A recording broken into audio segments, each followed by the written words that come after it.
Romania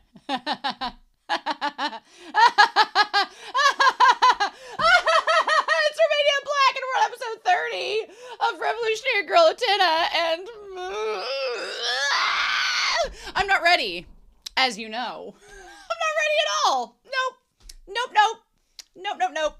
I've not been ready since episode 25, honestly, for whatever this series has left in store for us. I'm not looking at the previews, so I have no clue what's coming. And it terrifies me. But it terrifies me even more because the last two episodes, we had Ruka introduced, who's also a Casper-friendly ghost. He's already exited the building. So I'm like, oh, good. We have 9 episodes left of the main series. What fresh hell awaits us? Anyway. So I've got several comments that are relating to several episodes because some cool people have been catching up, which is awesome. But I got some comments I want to talk about, and then we're going to dive into episode 30. But if you asked me, where is this series going? I honestly, at this point, have no answer for you. The only thing I can say is that we've basically, like I said last week, the only options we have left if we're going to recycle previous storylines is to do Wakaba 2.0, Nanami and Toga. I would welcome some Toga story at this point because he's our most mysterious duelist. We know the least about Toga's ambitions and everything. He's just conveniently at the right hand of Akio. But are we going to get stuff with the prince? Are we going to get an Akio-themed episode, Anthy-themed episode? I kind of don't want an Anthy-themed episode because I feel like an Anthy-themed episode would require her getting hurt, and I don't want that for our girl. So, not ready. Not ready at all. Nope.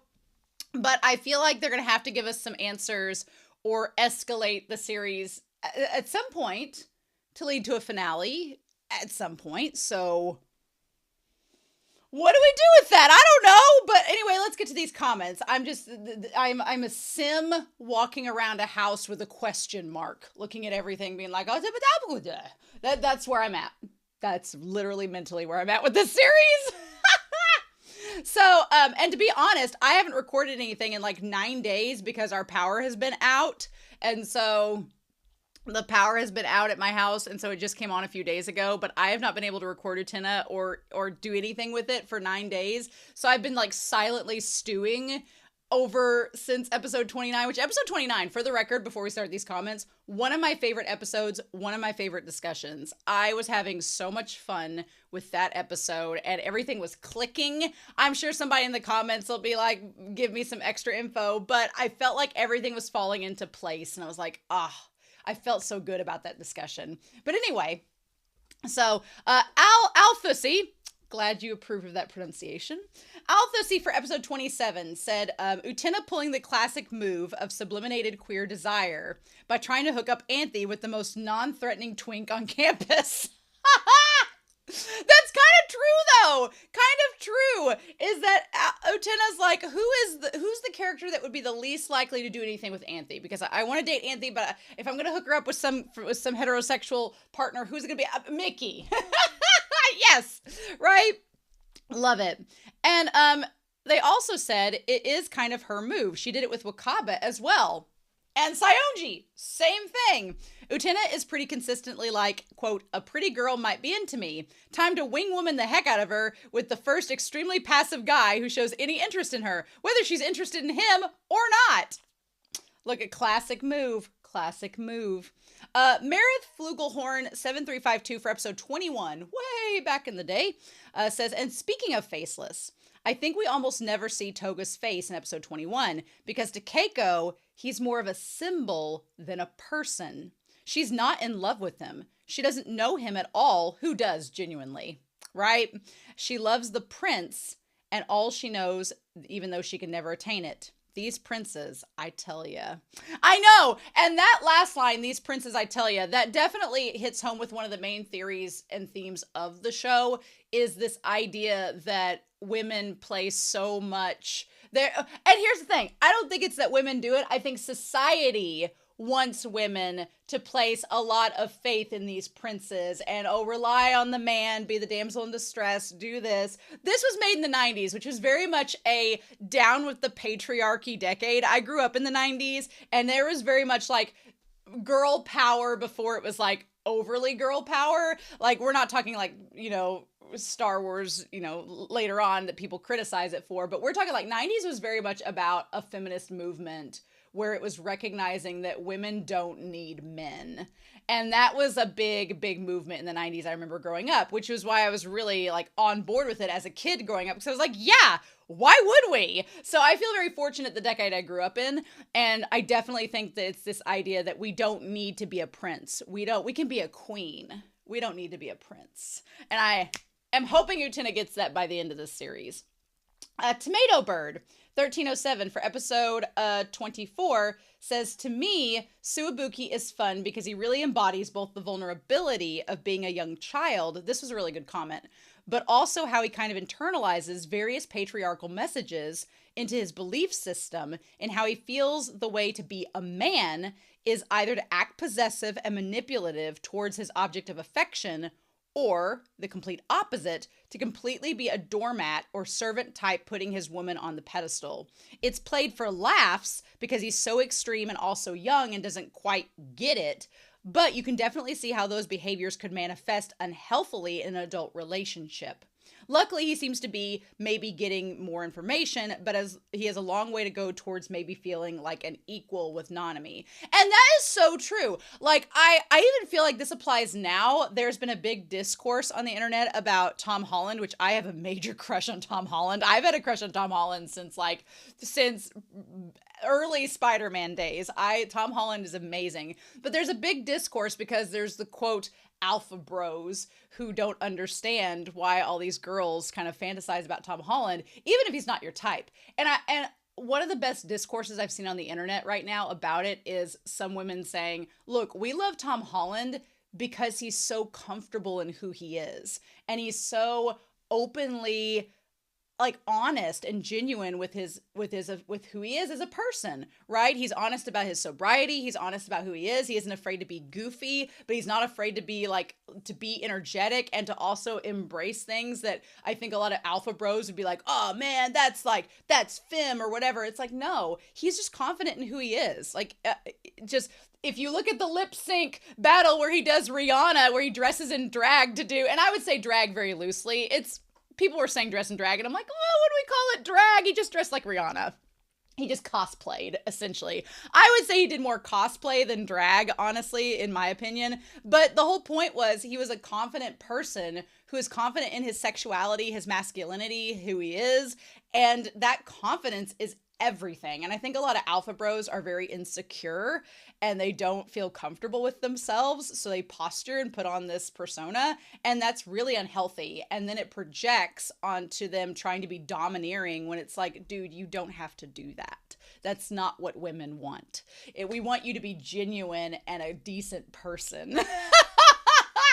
And if you can't do that, then you need to go to therapy and get that figured out. So yeah, I definitely love that comment because I think Suwabuki, luckily he's young enough, hopefully, that instead of either going the Toga route of being a manipulative asshole or going the Saionji route of being either a doormat or manipulative asshole, he can kind of become a better person and just be a decent human being, so we can only hope for the best. But I thought that was a really good comment. And then Ender Valentine 9588 with episode 25 says, I like Anthy's hair being down and her glasses being off as a symbol of this. She's usually extremely put together and dolled up to look a certain way, but here she starts to finally relax and open up to Utena a little bit. And I thought that was really cool because, yeah, I hadn't really talked about it in the discussion, but honestly, yeah, it's Anthy with her hair down and her glasses off. It's like the time where she's not putting on airs or pretending to be somebody. She is becoming more and more open with Utena and more honest, even though she doesn't say everything she thinks, which is an ongoing struggle. But still, I do like that a lot. They also said, don't quote me on this, but I'm pretty sure there's an Utena poster on one of the Scott Pilgrim characters' walls in the comic books. So I think that the references from that episode are definitely intentional. I looked this up, and yes, there's a character named Envy in Scott Pilgrim that you see her room in one of the panels, and I found this online, but there is a poster of Utena and Anthy in her bedroom, and I was like, yeah! So I thought that was cool. Also, the fact that it's Envy with the poster on the wall, if you've watched Scott Pilgrim or read the comics, makes total sense. And that's all I'll say because I'm not going to spoil it. But yeah. I thought that was really cool. Thank you for pointing that out. And then we have Rosie Gaga for episode 25 says, I know you've talked about it a lot, but it's so sad seeing Saionji being used as a pawn and how it manifests into toxic masculinity. And I feel like it really shows how the patriarchy hurts everyone, not just women or feminine people. Saionji is creative and kind, and when he's not forced to be a cool, powerful guy at school, when he steps away from Toga's shadow, he has to repress his true desires, which has made him cruel, and that happens all too often in reality. Yeah, I feel like a lot of the toxic masculinity forces a lot of men, and I say men just because it's what I see in society, but I feel the same way with women too. Whenever you're forced to repress something that you feel inside that is genuinely you, when you're forced to repress that, it makes you feel like a bitter person, and it makes you not comfortable with who you are, and it makes you a sad individual, and that sucks.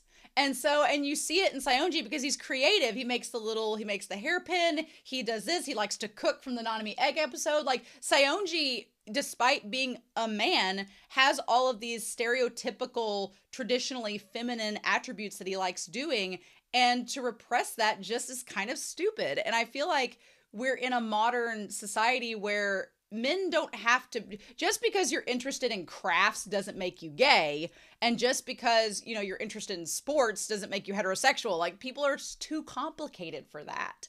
And it's just, I love the commentary that it creates, but I feel for Saionji a lot because he seems to have to repress who he is to fit this stereotype, and it's not healthy.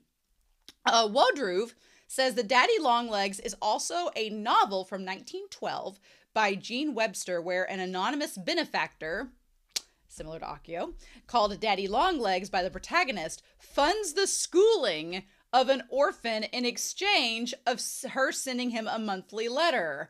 And I'm like, oh, the letters from the end of the world, Akio, this is all kind of tying together. At the end of the novel, it turns out one of her school friend's uncles, Akio and Anthy, being siblings, is Daddy Longlegs, and they end up getting married. Now, according to Wikipedia, it's been adapted into an anime several times, so obviously it's known in Japan. I don't know how I feel about Daddy Longlegs and Utena ending up getting married, or Anthy and Daddy Longlegs. I don't know how I feel about that, but I do definitely think the reference is there. I think that they're definitely referencing it there, if anything. Molly Germek from episode 26 says the contradictory positions that Miki holds, I think, goes back to his first episodes. His distrust of adults is not genuine. It's something that someone else, Kozu, told him that he's simply regurgitating. Very much like his copying of Utena's defense of Anthy's autonomy to the school council. Yeah, they also say, I believe Kozu's motivation this episode is, again, similarly to a previous episode, to protect Miki from an abuser. I think we're shown enough this episode to suspect that Kozu's hypersexuality and Miki's desire to return to an ideal childhood are possibly due to familial abuse. It doesn't come out and say that the parents were abusive, but I could definitely see where somebody gets that impression from the way that they act. They also say, I think that she needs Miki to grow up and protect himself, to stop allowing adults to take advantage of him, which would go back to the episode where she gets mad at the music teacher for kind of trying to assault Miki, so that would definitely tie together. She's pushing him out of the nest by showing him her being taken advantage of by an adult, but crucially, she mistakenly thinks, due to their history, that becoming an adult means being able to simply take what you want. That's why Miki is pathetic in the end. He fails, in her eyes, to become a man.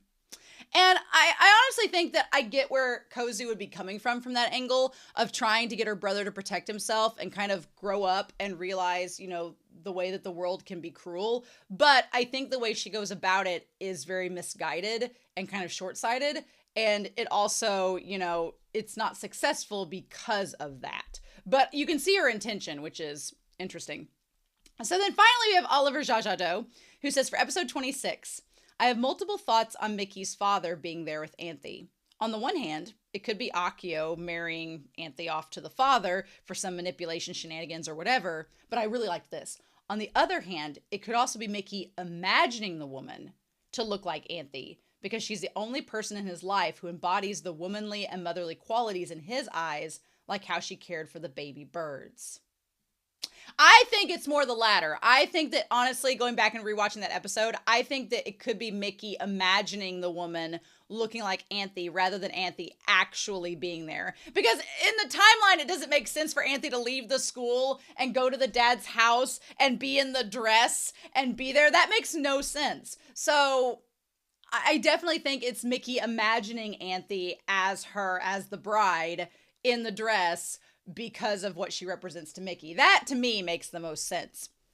It says, when you look at the scene of Kozu and Mickey setting up the birdhouse, we're first led to believe that they're looking at each other and working well as a team. But in reality, Kozu is only looking up at the birdhouse while Mickey is looking down on the ground. It's quite fitting, since Kozu is longing for the still distant adulthood, while Mickey is stuck looking back to his childhood memories. Love that representation. Thus, even after the car ride manipulation, they still weren't on the same page at all. Yeah, and that's why it doesn't work. Finally, I don't really know how to interpret Anthy reclining her seat on her own. Could it be that she even intentionally tried to incite Kozu to make a move on her so that Mickey would be distracted and lose for sure? We've seen her more cunning side when she was playing Mamiya, as you've mentioned, after all. Yeah, I also think, too, that it could be, I agree with that. After rewatching the episode, I think that Anthy was definitely trying to manipulate Kozu, knowing how she is, to get Mickey to falter, to lose the match. I definitely agree with that. And, you know, she can play it off like how she wants to, so it doesn't seem obvious, but, I mean, I agree with that. Ikuhara continues with the wild animals metaphor in this episode's commentary. 26, Mickey's nest box, the sunlit garden arranged. Quote, I read in a book once that wild animals have a mother and child ritual of bite parting.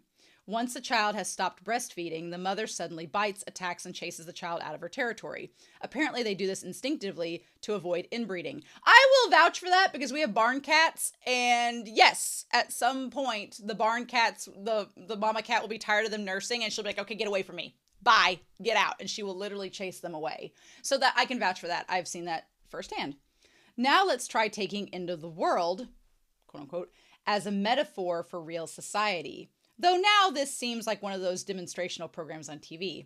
A certain girl says that she's got a new brand name handbag out of a one-night stand with End of the World, quote unquote. Here's what she says.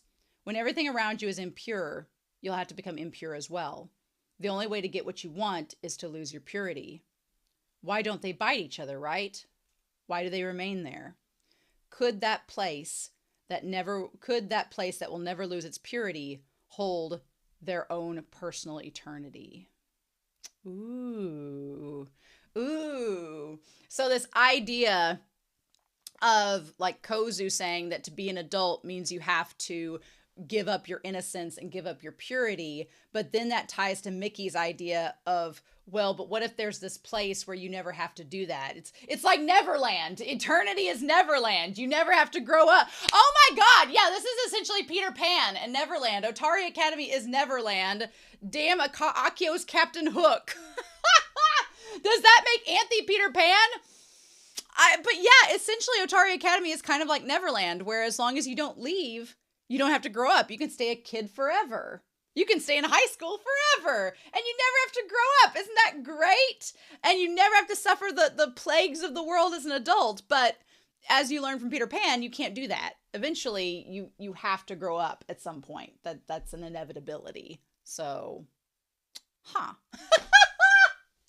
Anyway, thank you so much for these comments. These were amazing, but I've talked for nearly 20 minutes, and so y'all know what time it is. It's like, how do you say you're stalling without saying you're stalling? All right, well, we're not going to stall anymore. Damn it. I've got my coffee. I'm ready to go. We're going to start episode 30 of Revolutionary Girl Utena, and we're going to do that here in 3, 2, 1... And as per usual, I will see you all on the other side.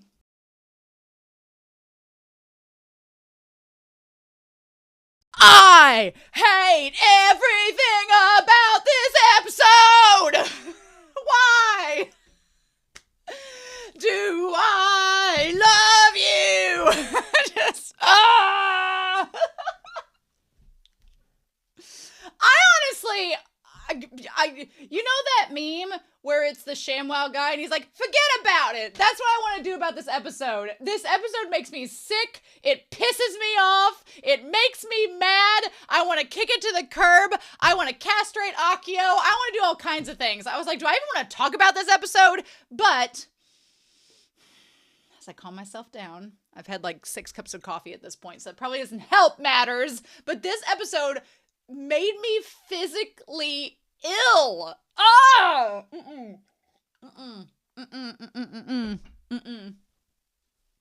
This episode made me sick, and I hate it.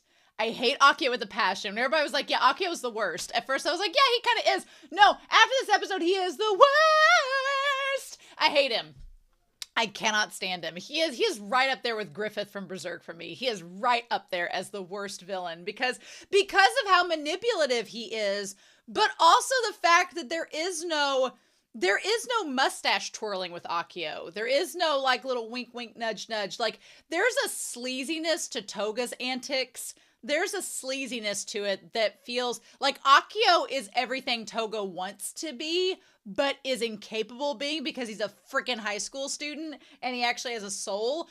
Akio is the devil. He is the devil. He is Lucifer. He is so evil. He is literally temptation incarnate. That is what he is. He is temptation incarnate, and he is trying to we know enough about Akio. We know about him grooming. We know about how sleazy he is, how predatory he is, how manipulative he is. But at the end of the day, he supposedly needs Utena to unlock or quote unquote free the prince that is trapped in the castle.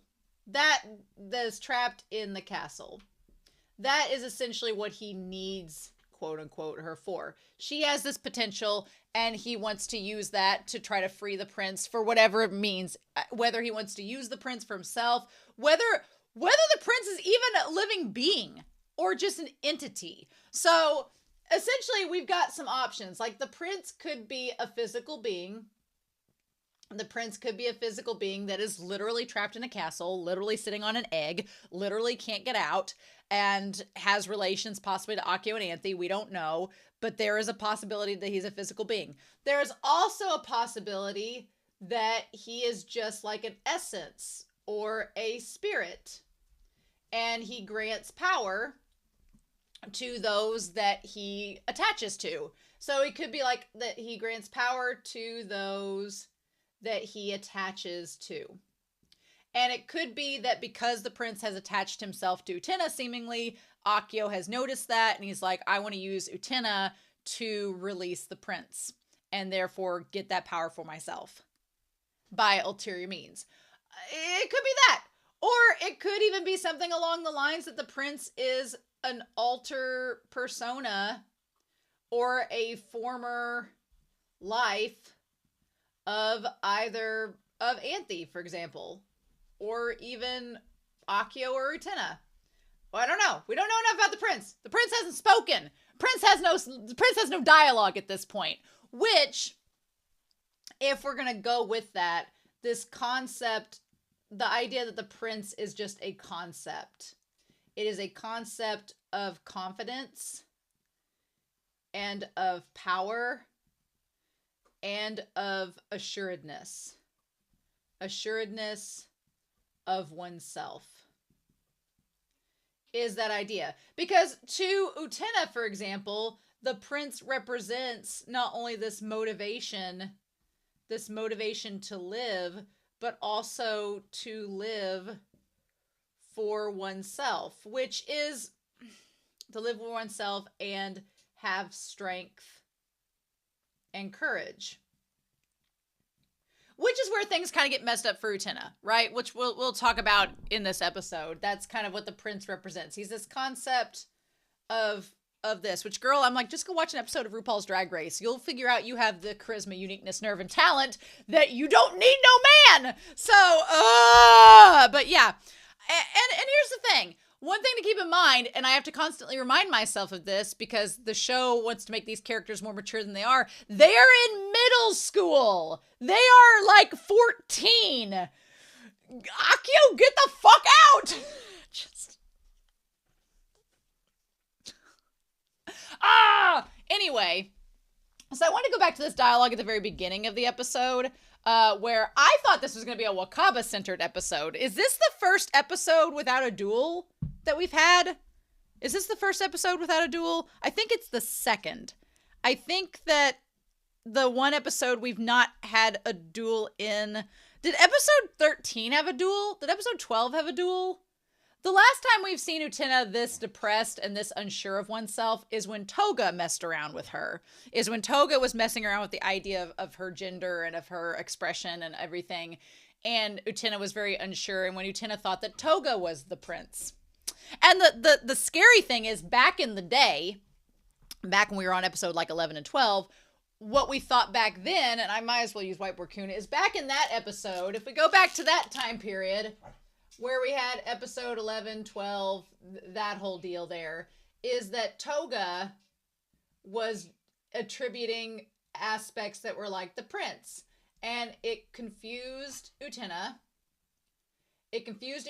And she thought, well, is Toga possibly the prince that I've admired? Oh, he seems to be giving across those attributes. And the thing about it is that Toga was touting that he was the prince. He was like, yes, I'm your prince. What are you talking about? And Utena was really confused. And she's like, but I love my prince, so this is weird because I don't love you, right? So the thing that kind of was, one, Wakaba was a damn MVP.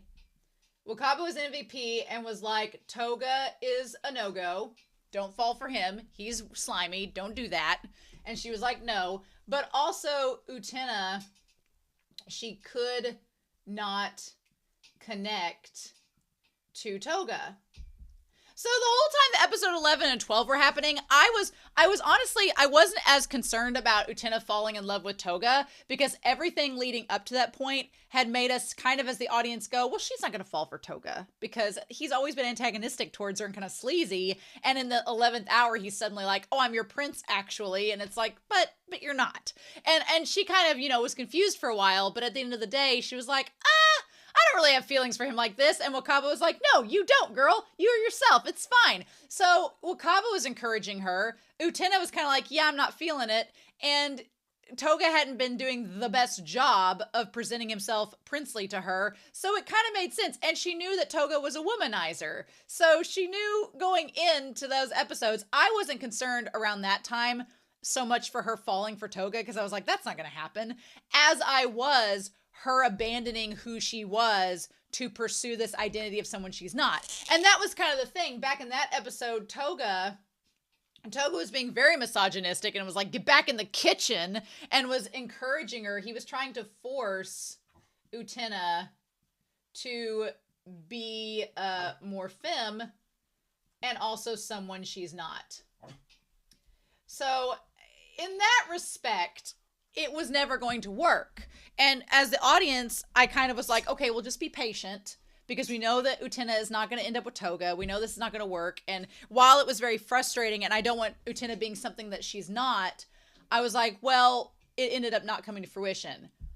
This time around, it's very concerning and the total opposite, and really freaking scary, because of what Akio does to manipulate the situation. So in comparison, we're like, twice the way down the road in episode 30.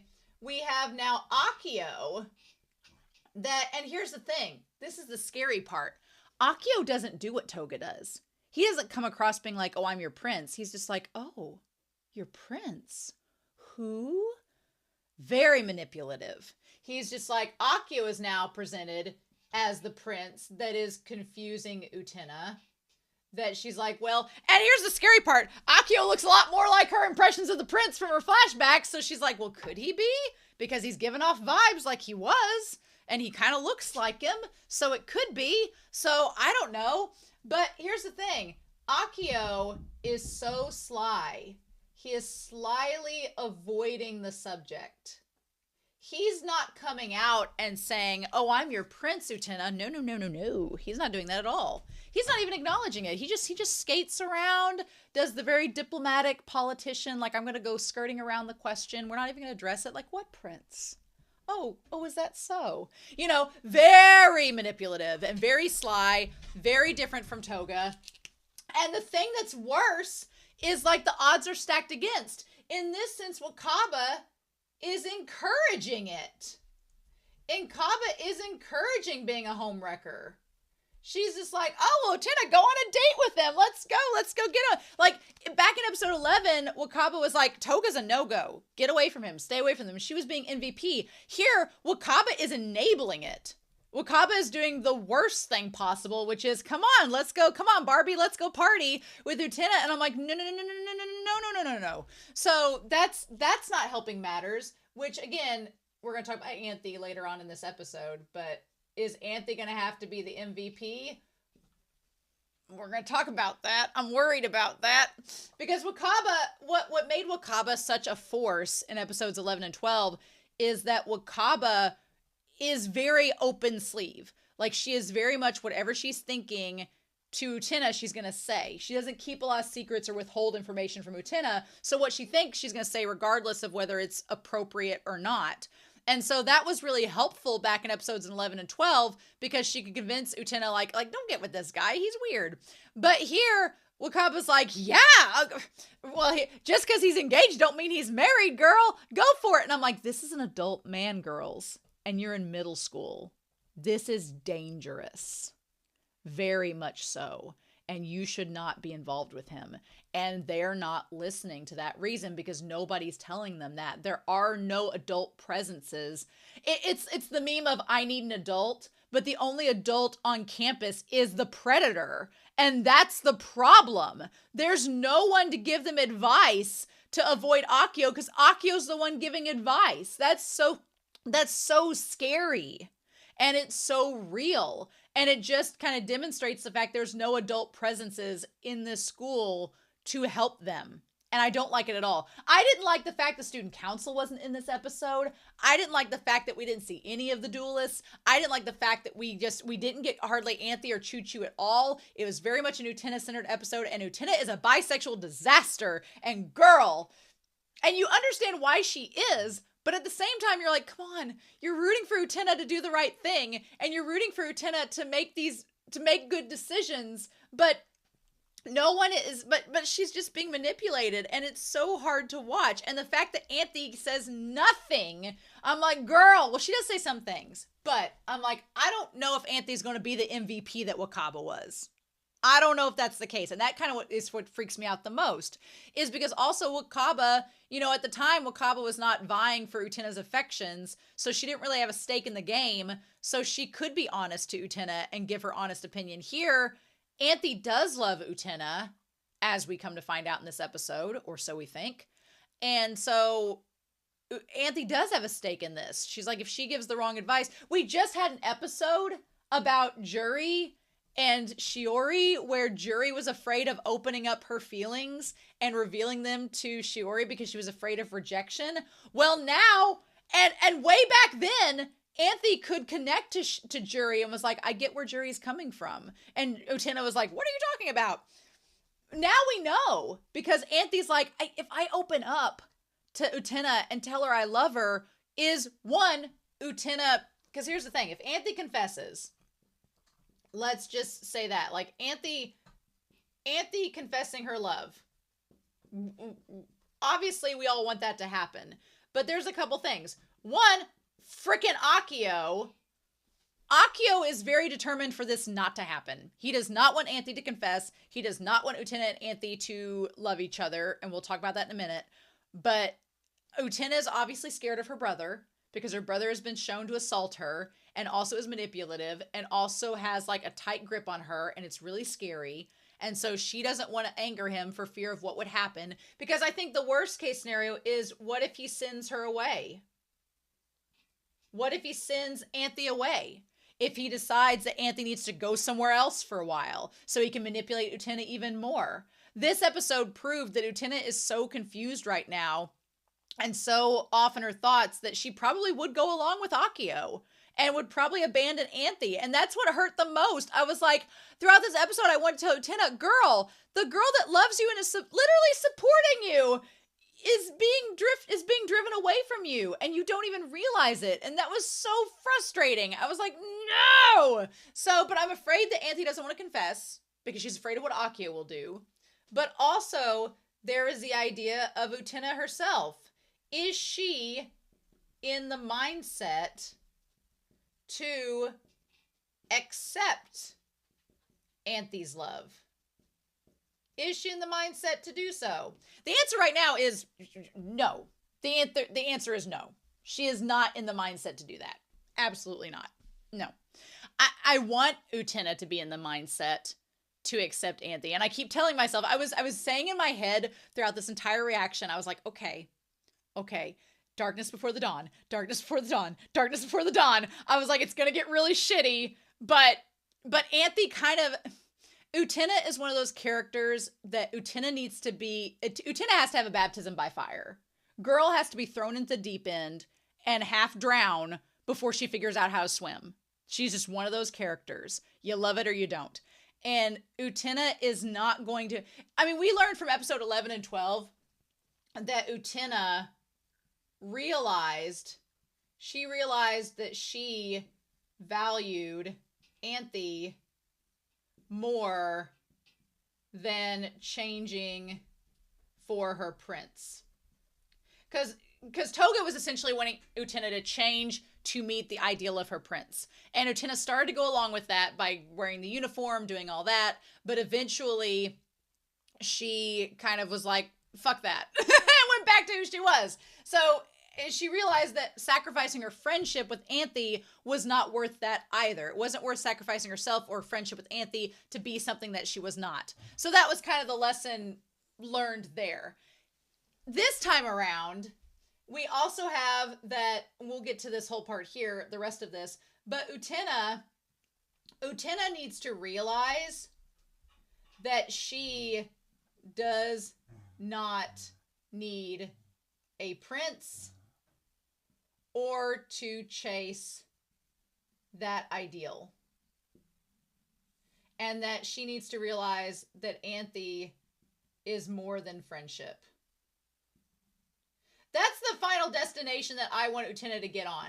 I want Utena to take the next step from episodes 11 and 12. I want Utena to realize that it's not just friendship she wants from Anthy, but that she loves Anthy, which we've got 8 episodes left in a movie. I don't want to know anything about the movie. I don't want to know anything. I don't want y'all to even comment about the movie. Just save that. Let it be completely blind. Please, and thank you.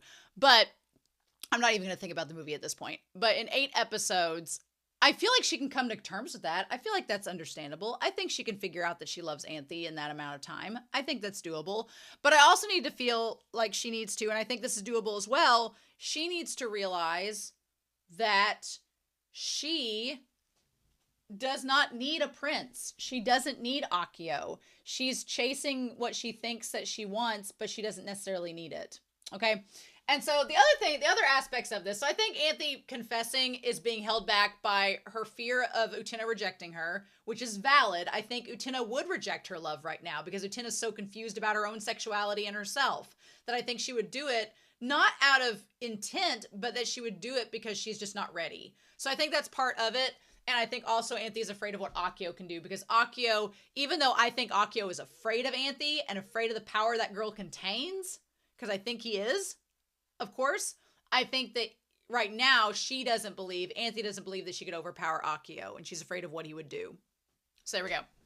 But what makes this even more scary is the fact that before, Utena could not connect to Toga. Well, no, this series has done a pretty damn good job of setting this all up because Utena, conversely, has not only been going to Akio for advice and developing a connection with him.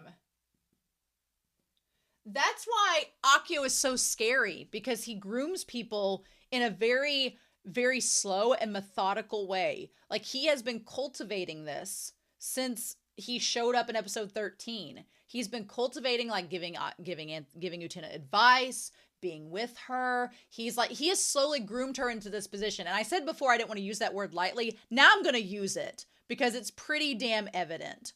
Because he's not only been giving her advice and growing closer to her, but he's been slowly reeling her in. Like throughout the series, he's been slowly integrating himself more and more into her circle, getting involved more and more with her friends, moving her into his house unsuspectingly, using Anthy as the excuse, being like, oh, well, you know, you're close to my sister, so now you can live with me. Like, he's been grooming this moment and cultivating it the entire series, and that's what's so scary about it, is that now it's starting to all come out, and it's like, oh no.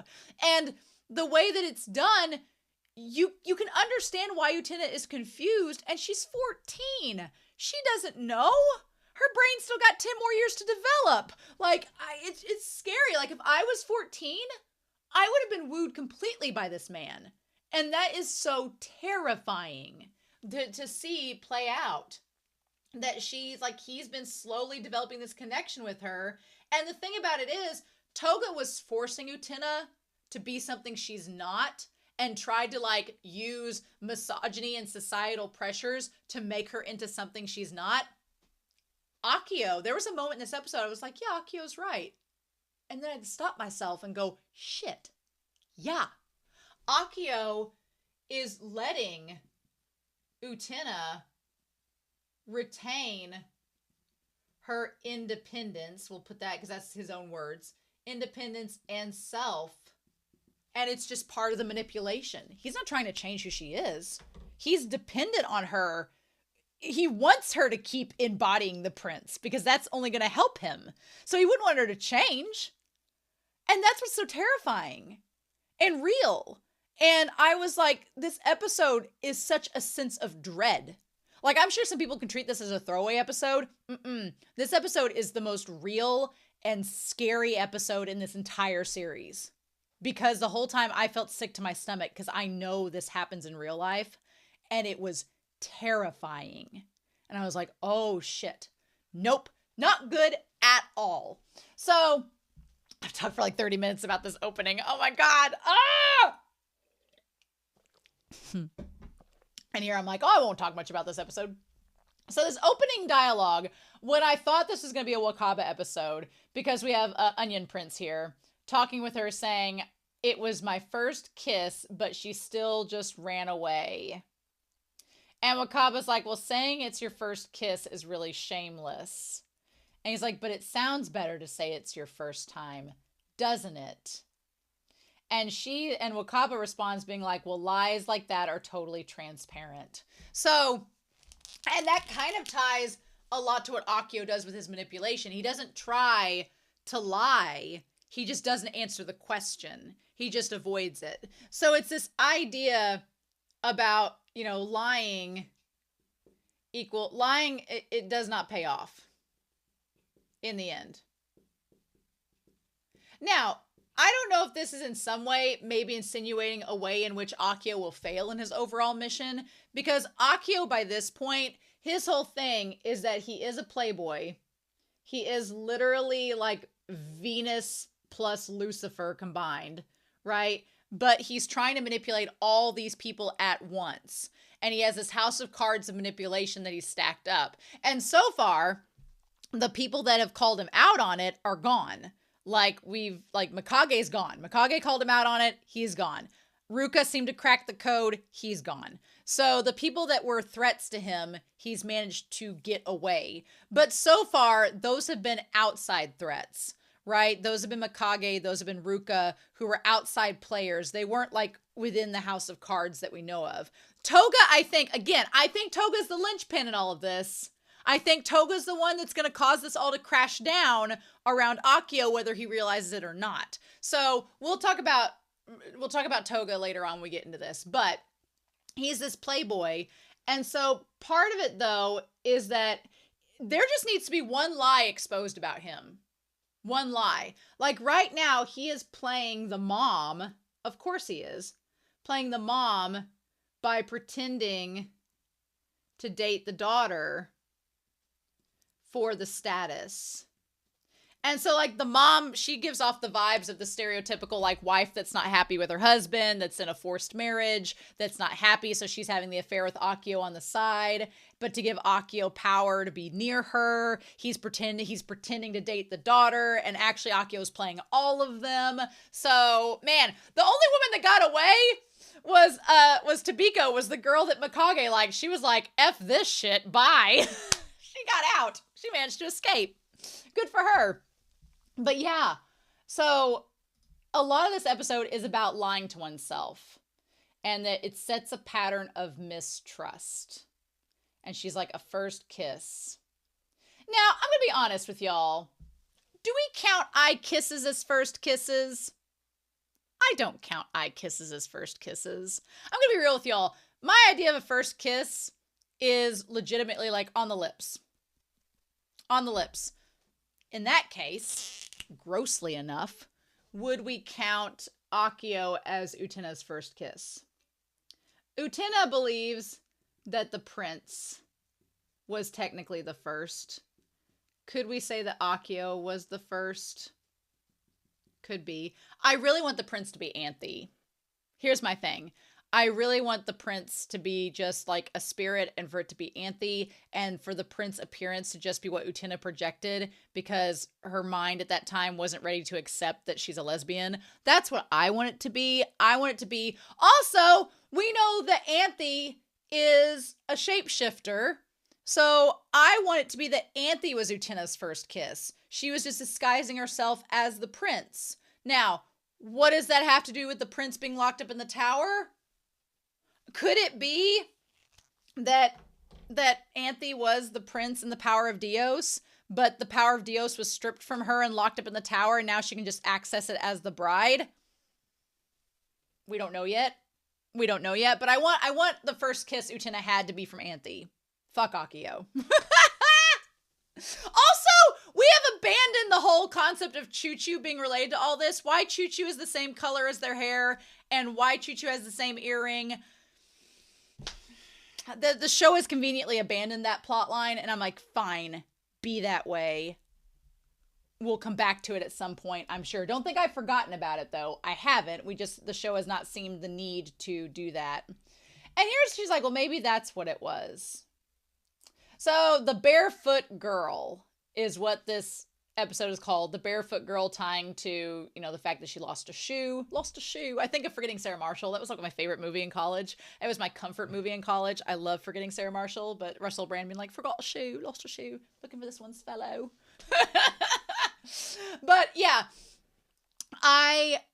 the barefoot girl also, if you're going by Japanese standards, when you take off your shoes, it's a sign that you're ready to commit suicide. I don't like where that's going, but I'm sure you all have some good commentary as to what the barefoot girl can mean. I also just think of barefoot wine and Moscato, which I want to drink a whole damn bottle of now. I'm watching this episode in the morning, so it's not time to drink yet, but maybe next week it will be. I might have to drink next week to get through the rest of this series.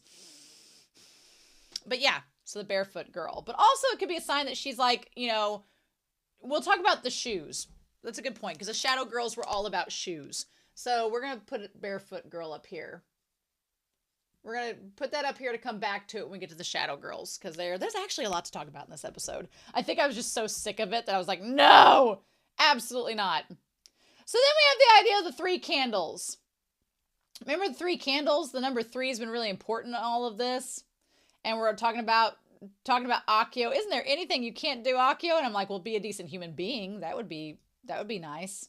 So we have the cake that has the candelabra and the 3 candles. And even under the 3 candles, we have 3 roses. We also have 3 pearls. The number 3 comes out a lot in this series. And we've had the idea of trios. We've expressed that throughout the series as well.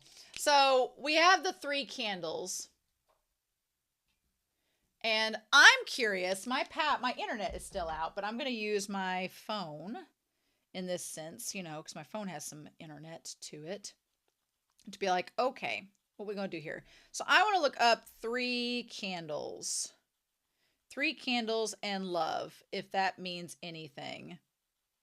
There's a story about 4 candles. 3 candles. There's a unity candle. where three candles represent the bride, the groom, and their marriage. Interesting. So if we did that, since you have Anthy, who's the rose bride, Utena could be seen the groom, and the marriage. The whole point of this is that Akio wants to manipulate Utena to where she does not love Anthy. He wants to destroy that love between Anthy and Utena. He wants to keep Utena around because she's tied to the prince, but he's noticed that Anthy and Utena have gotten closer, and that's made it to where they haven't been able to be stopped. He wants to be able to get the power of Anthy back and away from Utena. But he needs Utena close because he might need to use her more. So he needs to weaken that bond between Anthy and Utena. Well, it felt very Ursula from Little Mermaid. Like when Ursula's like, fine, I stole your voice. Didn't work. You're still getting chummy with the prince. Then you got to do it yourself. And then became Vanessa and tried to take her voice away and tried to take her prince away. That's kind of what Akio is doing, except Akio is doing it to Anthy instead of Ursula to Ariel. And Utena is Prince Eric. Surprising no one. So yeah, but he doesn't want Utena to get any chummier with Anthy. So what better way to do that than to step in yourself? So also it says, that was the unity candle. Also faith, love, and peace is represented. The Father, the Son, and the Holy Spirit. There's also, what do three candles represent? The bride, the groom, and marriage. Peace, hope, love, and joy. Blah, blah, blah. That's 4. Having 3 lit candles on stage is also considered bad luck. Ooh, it said the person nearest to the shortest candle will be the next to marry or the next to die. Well, that's creepy. I don't know if I like that. I don't know about that.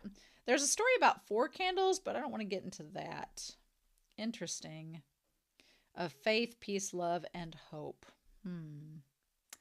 I, again, get a little bit concerned.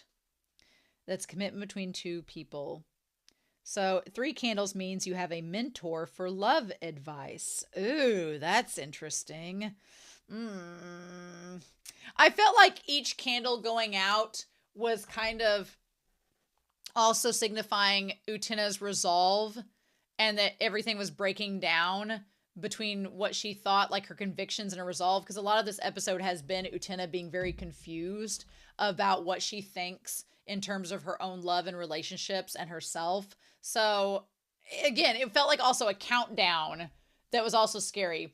Also, they kept repeating about it's rare to find a guy who can bake a cake. And I'm like, have you all been around Saionji within the last 30 episodes? Right? Also, the idea of Wakaba repeating everything that Utena said felt very much like time loop, right? Felt very much like time loop and all of that. And she's like, what perfect typical timing. But yeah, also you have Wakaba, Anthy, and Utena as representations of the candles and all of that. And it's in the candelabra. Also, where did they get the tiny little cup for Choo Choo? The tiny little coffee cup for Choo Choo is in fact adorable. That's great. But he's like, save your compliments until you've tasted the cake. I wanted them to taste the cake and figure out it tasted like shit. And I want Akio to be as terrible of a baker as Anthy is, but... So Utena keeps saying that, we can't be a homewrecker, which, first of all, I wish somebody would say, you also can't be going after Akio because he's a middle-aged man and you all are 14. Why does nobody say that in the show? Oh, I know, because there's no adults around except for the one teacher and them, and they're too concerned about Utena's gender identity than they are the fact that she's getting hit on by a middle-aged man. Ah! Ah! And the scariest part of all of this is that I've seen this happen in real life. I knew someone in their late 20s that he was on the school board of the school I went to school at, and he started dating a 17-year-old. And granted, 17, sure, different than 14, but she was a junior in high school and he was 27. There's a difference there, and it was creepy as shit, and they're married now. And they're in their 20s. Good for them. He's in his 30s. She's in her 20s. Good for them. But it is the creepiest shit to me. And I'm still not over it. I'm just like, that is predatory. And he never hurt her, did anything, whatever, but it's still gross. And I was still kind of like, ew, no, I don't like this. So, especially in Akio's sense, it's not good. Now, Wakaba does the typical friend thing, being like, well, until there's a ring on it, everything's fair game. I personally am very anti-homewrecker. The moment somebody's in a relationship, I'm like, okay, back off. Done. Nope. Because I'm enough of a romantic to know that if I was in a relationship with someone, the last thing that I would want is somebody trying to get with my partner just because we don't have an official binding contract of marriage. I would hate that, and I would be pissed to the point where I'd want to physically like get up in their business if they were trying to get with my partner just because there wasn't a ring on it. That affects me enough to where anytime I see anybody else being like, oh, well, I can homewreck because they're not married. That's sleazy. That's wrong. No. And so I would never give that advice like Wakaba does. Right? And so like, oh, we're not talking about anything. And then Akio says, oh, typical wicked girls plots. Blech. What an ass. No. And they're like, oh, no way. No, nothing of the sort. I hate it. I hate him. He's the worst. The absolute worst. And here's my problem. And then Utena starts to blush looking at Akio, but then she goes over to Anthy, who has that little smile of like, bitch, what? And Utena feels bad. And the flame, flickers. And Wakaba makes it worse by saying, if you don't loosen up once in a while, you're never going to fall in love. And then we immediately cut to them, so they start acting like a girl. So Utena is dealing with all these conflicting messages. Utena is being told that she has to loosen up, loosen up, the whole live a little, which, is not bad advice, except when it comes to a middle-aged man. And I know people are going to be like, he's not middle-aged, he's in his 20s. Fine, an adult-ass man with a 14-year-old. No, that's not the type of loosening up that you need to do. But also, she's being questioned on her identity. She's being questioned on her identity and gender. And here's my thing. I don't mind Utena expressing more femininity. I don't mind that at all. I am not. There was a question in the Discord the other day that was asking, they're like, do you consider the phrase tomboy to be offensive? I'm a millennial that grew up in the 90s, and the phrase tomboy was thrown around a lot. And so I never considered it offensive.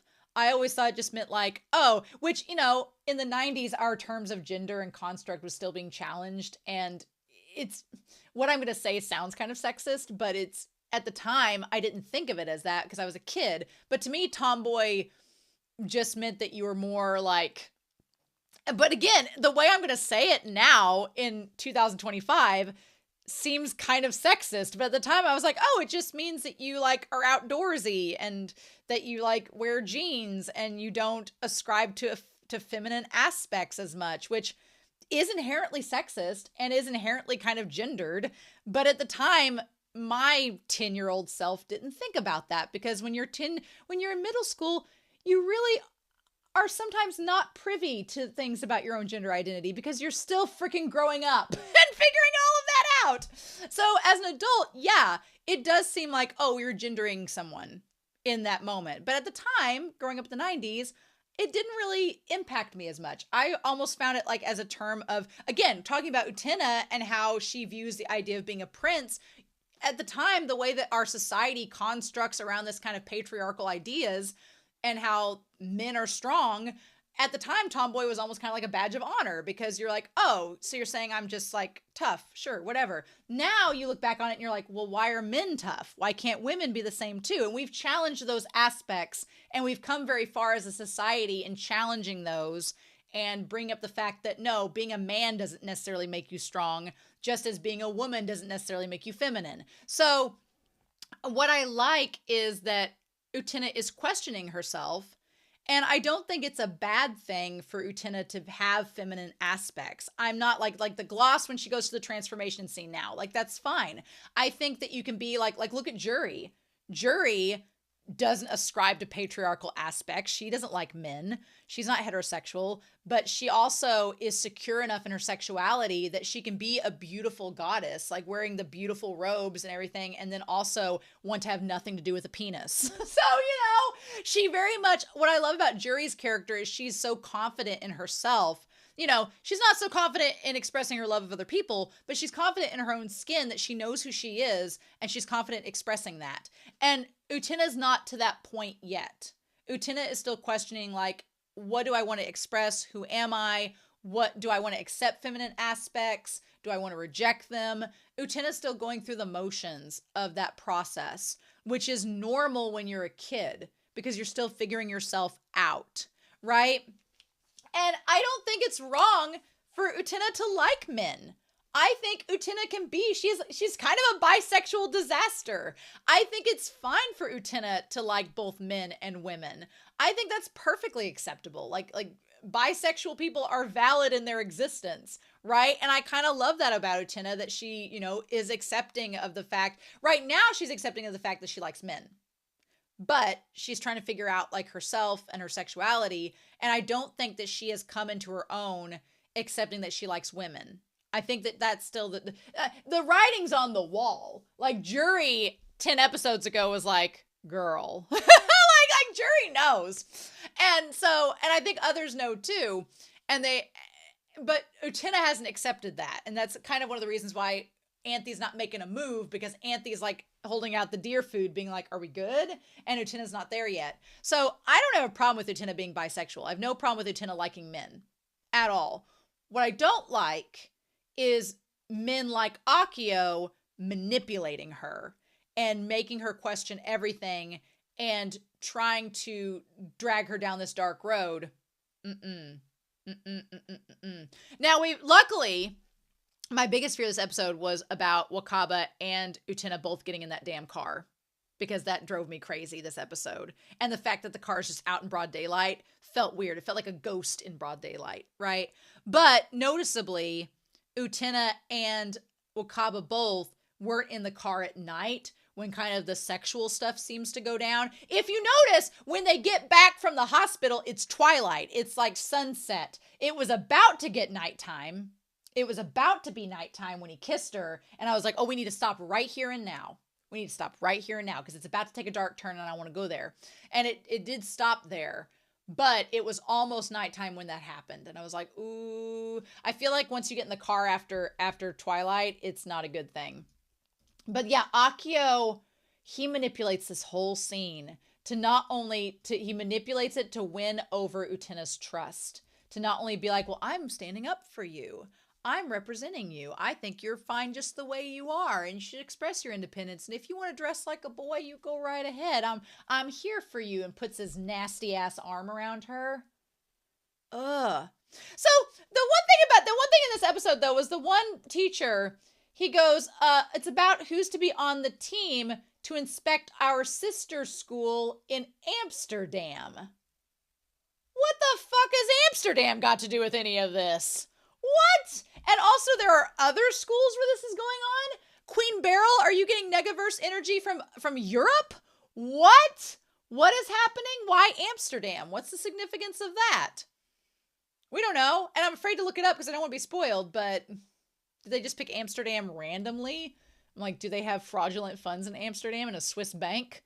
That seems like, is it going along with the stereotype of him having like funds abroad in a Swiss bank? And he's like, oh yes. The selection committee should be announcing it soon.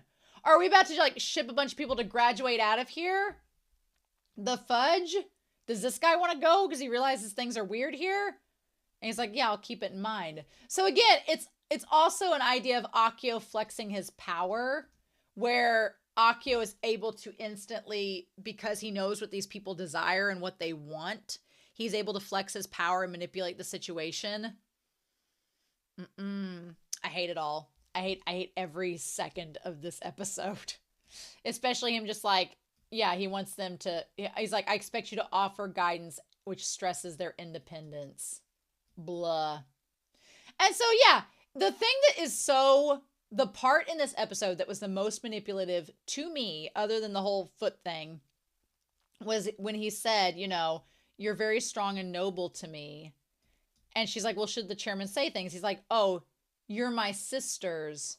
No, my special friend. That leap was so diabolical.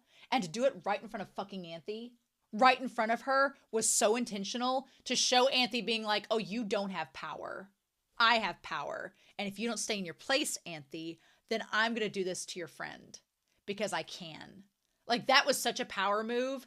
And Anthy just sitting there.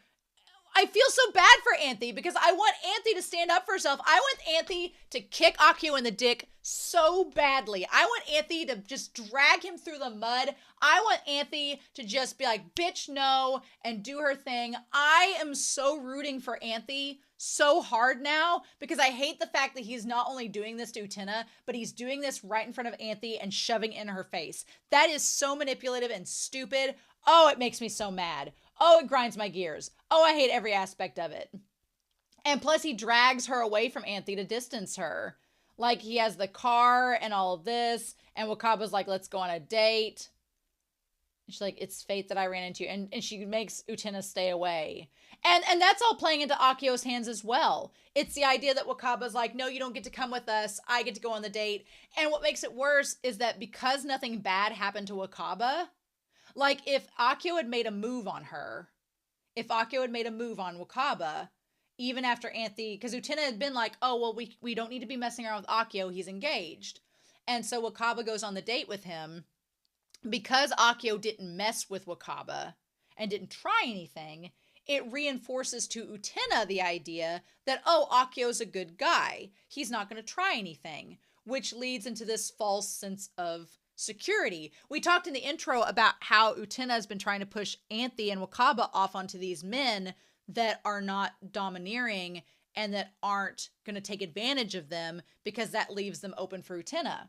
Well, this just kind of furthers that in a sense at first because Utena's like, oh, well, maybe I can experiment around with Akio, which he's a grown-ass man, middle school, wrong. But anyway, just drives me crazy. And as a teacher, it drives me crazy even more because it's like a teacher with a student. I'm like, stop. But anyway, so then it goes even further because the twist in the situation is that Utena thinks, okay, well, I can feel comfortable around Akio because I know he's a man of integrity. He's not going to try anything. So then when he does do something, which is kiss her, it throws all that out the window. And suddenly it's put Utena in this state of confusion, like, well, but I thought you were engaged. Why are you doing this?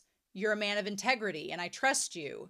So if you're doing this with me, does that mean you don't really like your fiance? Does that mean that you like me? What do I do with these emotions? It is manipulation 101, and it's done so effectively that it's sickening.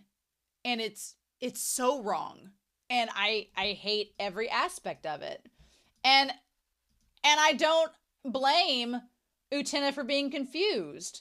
And then Wakaba's not making matters worse because she's talking about how Wakaba's like, oh, well, you're just jealous. And she's like, no. And so the part that I also hated the most out of this episode is the fact that Anthy is right there. And Utena has been going to Anthy for advice, but now there's this invisible wall that's been built up because Utena feels guilty because Utena feels this guilt that she might like Anthy's brother, and Utena's a nice person, so she doesn't want to be a homewrecker, and she feels guilty about that. She's like, but I can't like Anthy's brother because I don't want to homewreck what he's got. I don't want to be a burden. But also, she doesn't know how Anthy feels about all of this. And then it's calling their friendship. It's basically doing exactly what Akio wants it to do. It's doing exactly what Akio wants to do. It's driving a wedge between the two of them. It's making them both question things. It's making Utena confused. And then, whenever Anthy's like, well, good morning, Utena-sama. Then Utena looks down at the ring and is like, oh, yeah. You're just my friend because of this stupid ring. And that's not true, but why would she think anything different? And she says it's not true. She's like, and I almost wonder if the ring that she's wearing, that Akio gave her is that I believe Akio gave her, or we don't know for sure entirely, but we know that Akio manipulates through the ring and tries to brainwash people and control them through the ring. It almost feels like Utena is questioning her own power, and Akio, with her wearing that ring, is making her actively hit a wall, and that's what's making the flame flicker as well.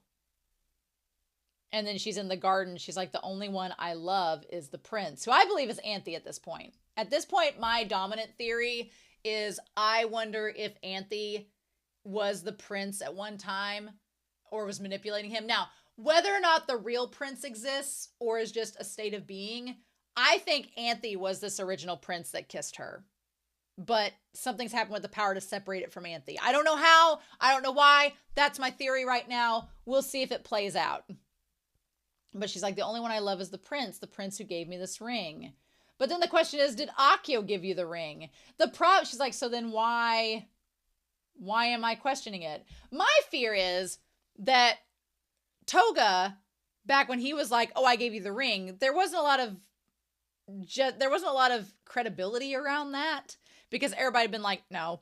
But with Akio, everybody has said, if Akio comes out and is like, I gave you that ring, I'm your prince, well, every other duelist who has been in that damn car will be able to vouch and be like, yeah, he gives us all the rings. That's true. And it's going to make Utena think that Akio's the prince.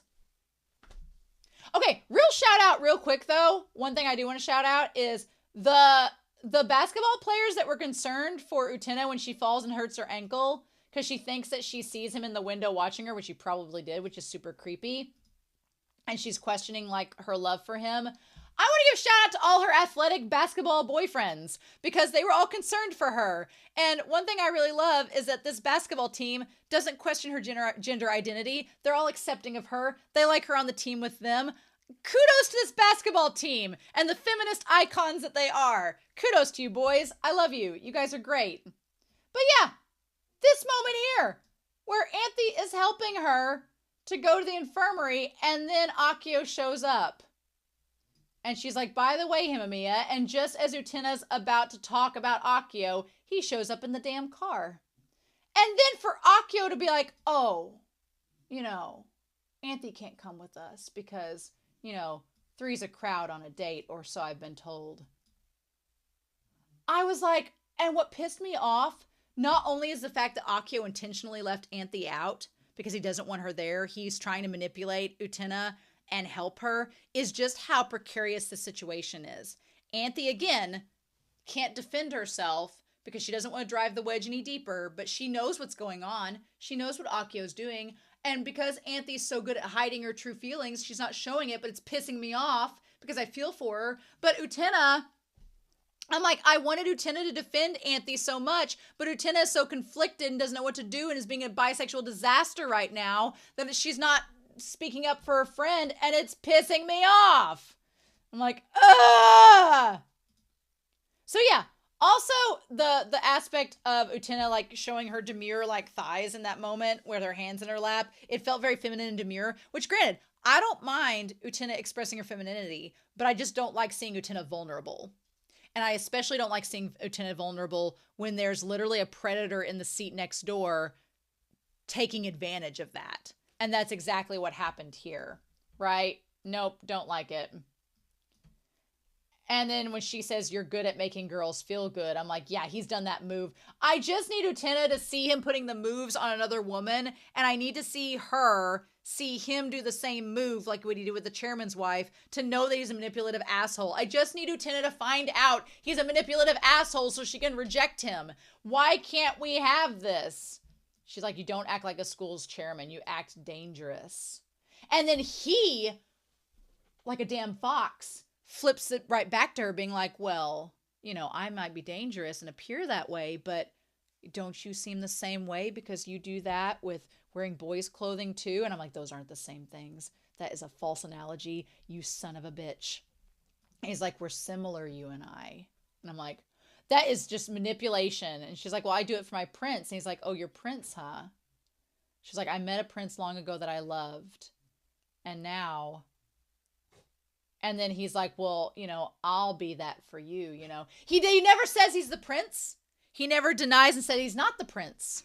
But he acts in a way that would manipulate her into thinking that he is.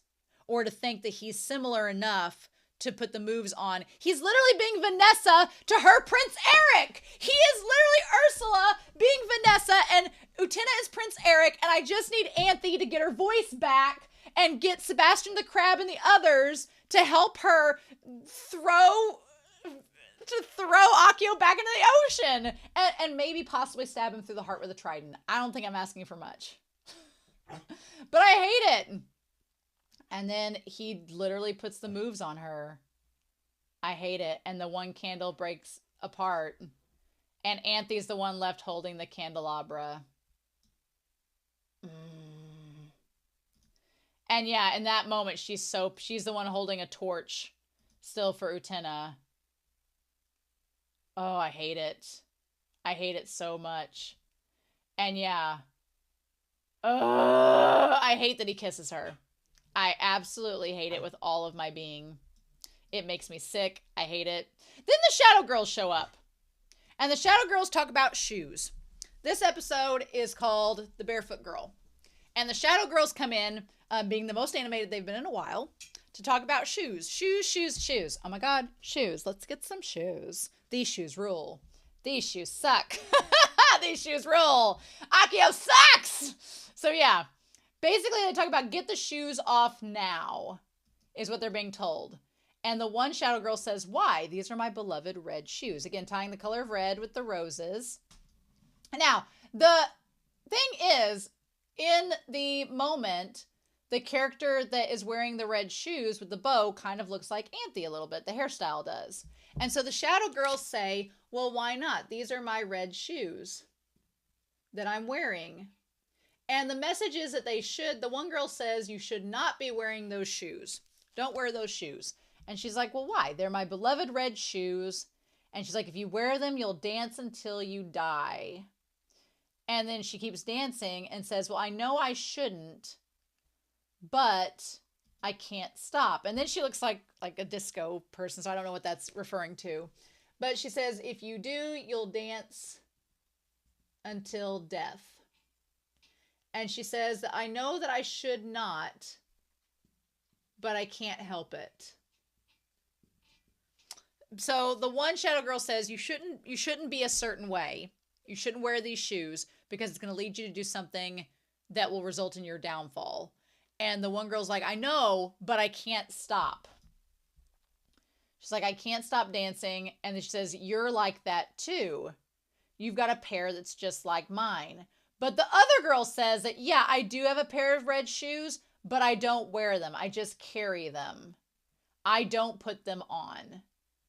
And she says, never wears them, but still carries them. You're a fool who carries them, but won't wear them. Life's too short to never dance. So, basically saying that, and I wonder, since it's the Barefoot Girl here, that it's referring to the fact that Utena hasn't decided what shoes she wants to wear, or if she wants to put the shoes on, or if she doesn't want to put the shoes on. It seems like the red shoes that the Shadow Girl wears, the other Shadow Girl is like, oh, but if you do this certain lifestyle, it's not what society wants and it'll be your downfall. And the other Shadow Girl's like, but yeah, but life's too short to not be your authentic self. And if you want to wear the damn shoes and do the dance, then do the dance. You're having the shoes in your hand, but the other girl's like, oh, well, I know I have these shoes, but I don't know. I don't want to wear them. And then the Shadow Girl that's dancing is like, well, then you're just a fool, because why aren't you being yourself? Be yourself, go for it. Life's too short, and you're just going to sit there and live your life full of regrets if you don't do the damn thing, which is a great message. And I think that part of this is the idea, we talk about how you can't control who you love. You can't control who you love. But there's also the message that sometimes you love those you shouldn't. And so there is this conflict of, well, what do you do? Do you love them or do you not? And there is the phrase, it's better to have loved and lost than to have not loved at all, which kind of seems like the message up here, it being like, you might as well just be your authentic self, live your truth, than to pose as something you're not and regret it later.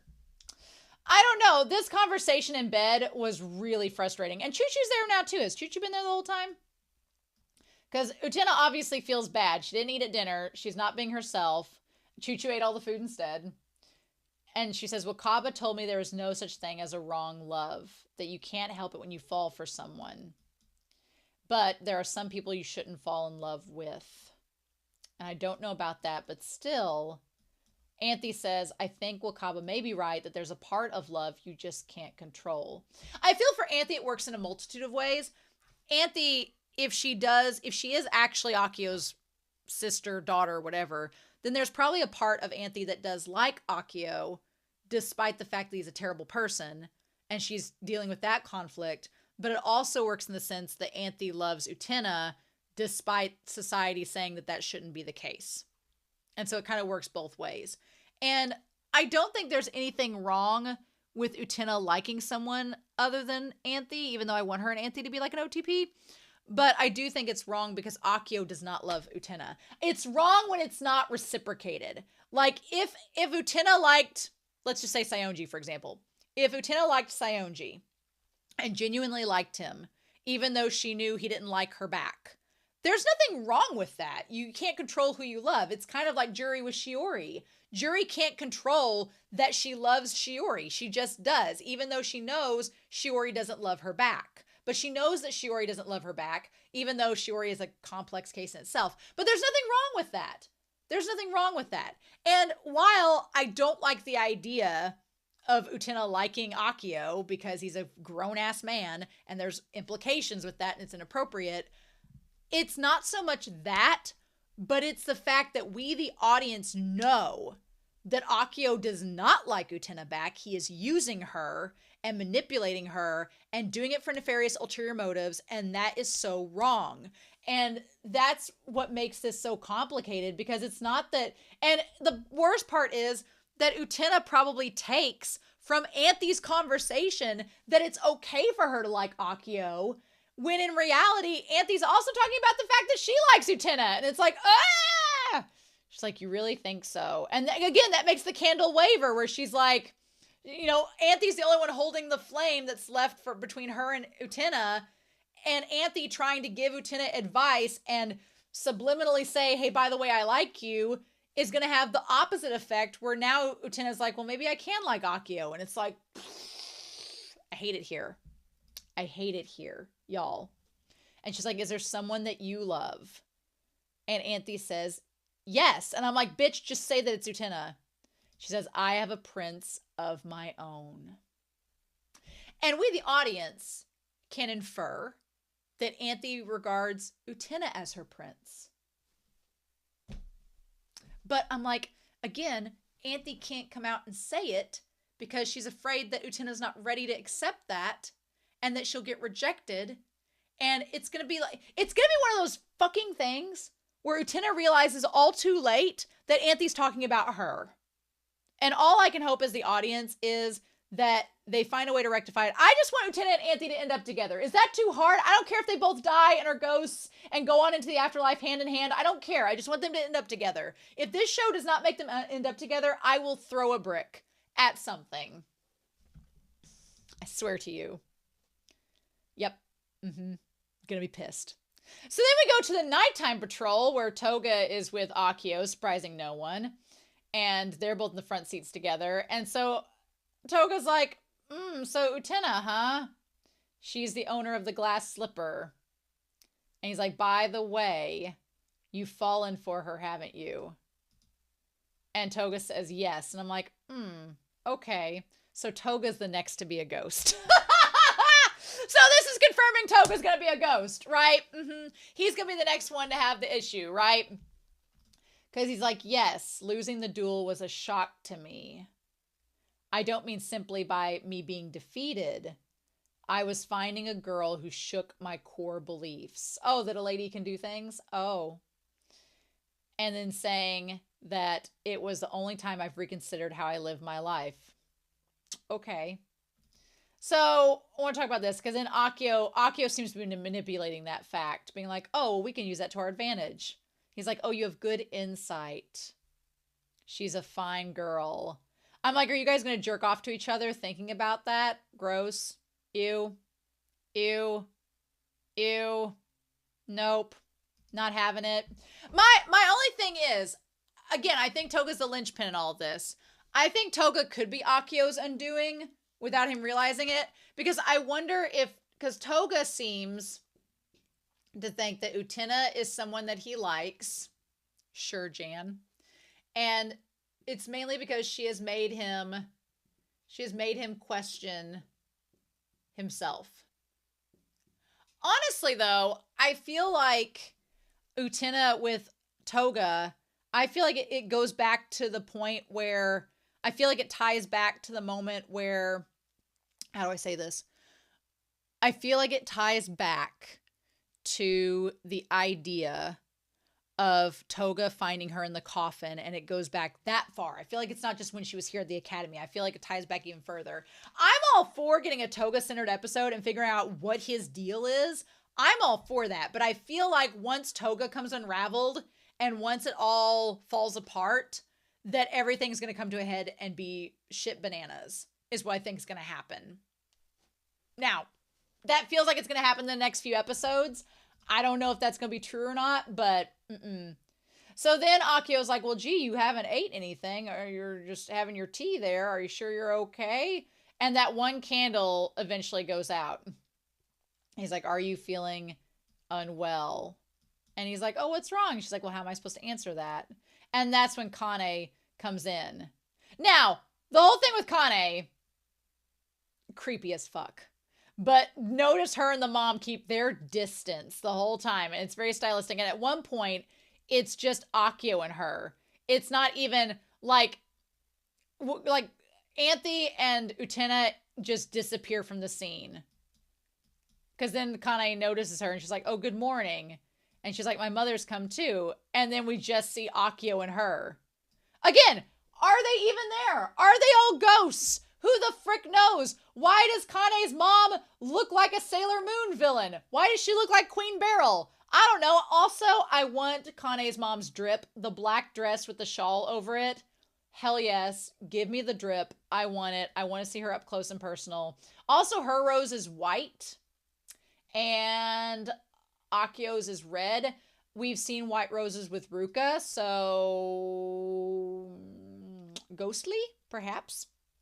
Also, Akio swirling the wine in the glass is like the most dastardly, villainous thing you can do, and I hate it. And so he's like, I've been doing my duties. Couldn't we discuss over the phone? She's like, no, I wanted to see you. She's like, have you been avoiding my daughter? Your position at the academy depends on you marrying her. And he's like, oh, well, you know, we could call off this engagement at any time. Showing to me that Akio doesn't really care about the position at the school. That's not the underlying point of it all. He doesn't care. Also, it's a very manipulative move because him saying he'd call off the engagement means like he basically is saying, oh, yeah, I'm engaged to your daughter, but you know, things could change. I can still always be with you at any time, is essentially what that's saying. And that's going back to what Wakaba was telling Utena, which is like, nope. He's like, I'm going to consider naming a comet after her if I discover one. Gee willikers, thanks, dude. And then he, like, her with the pearl necklace too. Oh my God, all the innuendos. He's like, I even wear her favorite fragrance. See how much I'm persuading your daughter that I love her when really it's, you know, you that I love. And he does the damn thing with the foot. Man, Kane's mom, I want to cosplay as her so bad. I love her look. We've seen her for one episode and I love it. But damn. What a manipulative asshole. I hate Akio. I hate him. I despise who he is. Everything about his being makes me want to vomit. So yeah, then they're all talking about seeing Kane and being like, well, no wonder he's engaged to her. I could never compete against her. And in that moment, Utena's like, so everybody's saying this about her competing and how she's untouchable. But at the same time, Utena's like, but he kissed me. So what do I do with all of that? She's like, it's not true. The only one I love is the prince. And then the candle goes out. This episode, I can't believe I've talked this long about this episode. Holy shit. I really thought this was going to be like a 10-minute discussion and I was going to hate it. But there was a lot to discuss in this episode, so anyway, I'm not excited for this episode. I'm not excited for this episode coming up. I'm terrified. I am trying to will myself as the audience member to be like, no, everything's gonna be fine. Darkest before the dawn. We're gonna have to go through some shit, but it'll all be okay in the end. But these next few episodes, y'all, they're probably gonna hurt, aren't they? They're probably gonna hurt, and I'm not ready for that. I'm gonna need some booze. I'm gonna need some booze to get through these next couple weeks, I feel. Yep. Okay. Well, I hope you all could stomach this discussion as much as I have, but I'm going to tell you right now, I'm going to go, I had like a whole plan of what I was going to watch today, but after this episode, I'm going to rework all of that because I want to watch happy things now. I've been watching, this episode really made me sick, so I'm going to go watch some happy things to fix that. So in the meantime, I hope you all have a wonderful week. Please stay safe, take care, and yeah, I'll be back next time with more Revolutionary Girl Utena. Bye!